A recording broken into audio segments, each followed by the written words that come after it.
Today we will explain how to deal with the tire turning outward after receiving the goods for fat tires.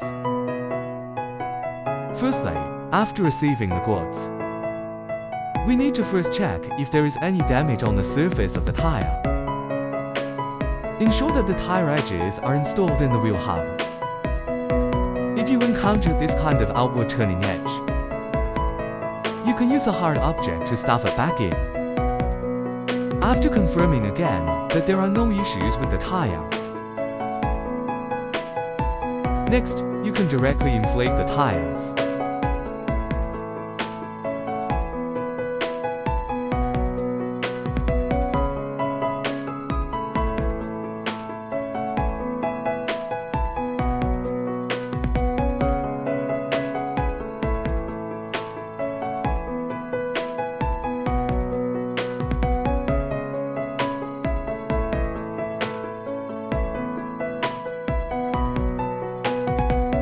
So you can get a perfectly fat fetus.